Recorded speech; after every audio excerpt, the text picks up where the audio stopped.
Welcome back to CBS Mornings. We're going to take a closer look at the case against Elizabeth Holmes. A jury convicted the Theranos founder of 4 counts of defrauding investors yesterday. One of her former employees was the first to blow the whistle about the problems at the company. Tyler Shultz says he quit after Holmes and her partner, Sunny Balwani, ignored his complaints about falsified research. He then shared his concerns with a state regulator, and then he went to the Wall Street Journal. Tyler, by the way, is the grandson of former U.S. Secretary of State George Shultz, who was on the board of Theranos. First on CBS Mornings, Tyler Shultz joins us to respond to the Holmes verdict. Tyler, good morning. We're really glad to talk to you this morning. First, let's start with the verdict. It was a mixed verdict. Did the jury get it right, do you think? I think on at least 4 counts they did get it right, yeah. What do you mean? The 4 counts were against defrauding the investors, yeah. Yeah, so there are 4 counts that they had a guilty verdict for defrauding investors, but there were another 4 counts that were for defrauding patients. And those 4, she was found not guilty. And then there were an additional 3 others where there was no verdict that was reached. But for me, 1 was enough, so I'll take 4. One was enough. Tyler, I have to say, you seem in a very good mood this morning. I was wondering how you were going to feel because, listen, a lot of people are applauding what you did. You were a 24, 23-year-old who had worked at the company for less than a year. You realized the emperor had no clothes. You raised the issue with Elizabeth Holmes, with Mr. Balwani, with your grandfather, with your mother. There were fractures in the family. You were told to stand down, and you did not. Why did you keep going when you were up against so much power? Yeah, I mean, it was tough. There were a lot of moments when it was really, really tough to keep going, but I am just extremely stubborn, and I knew I was right, and I was not going to lay down and say that I was wrong when I knew with 100% certainty that I was right.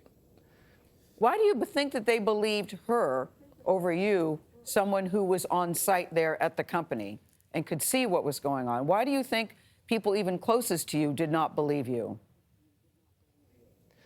Well, Elizabeth is a very, very charismatic person. When she speaks to you, she makes you feel like you are the most important person in her world in that moment.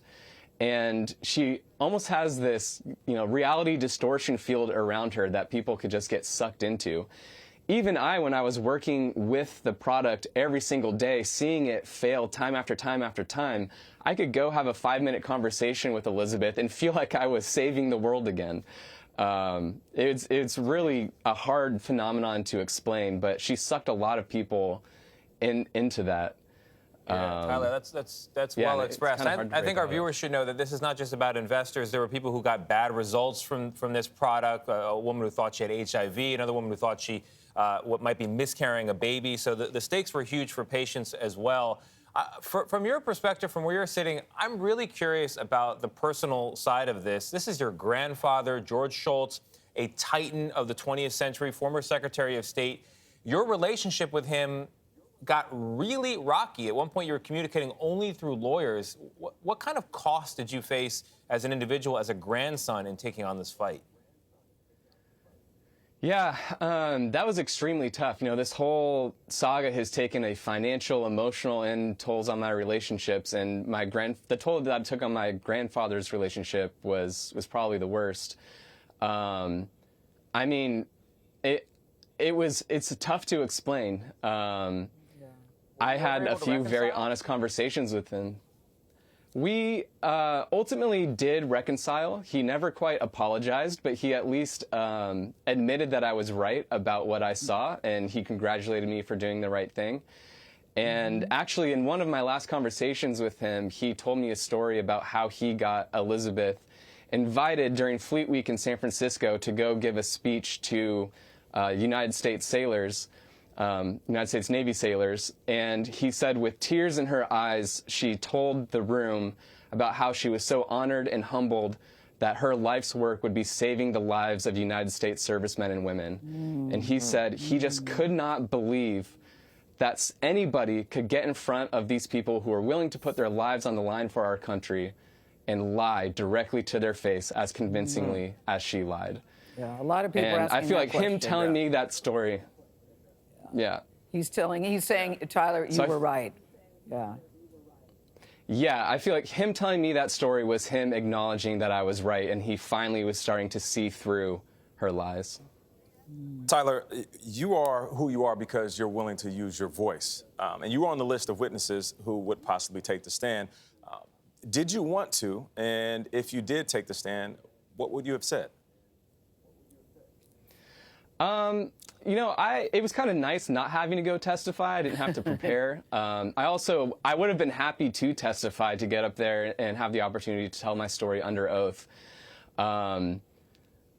What I would have said, I mean, I don't think we have enough time for that, but I would have said that, you know, I could have gone into detail about how the technology didn't work and the various ways the technology didn't work.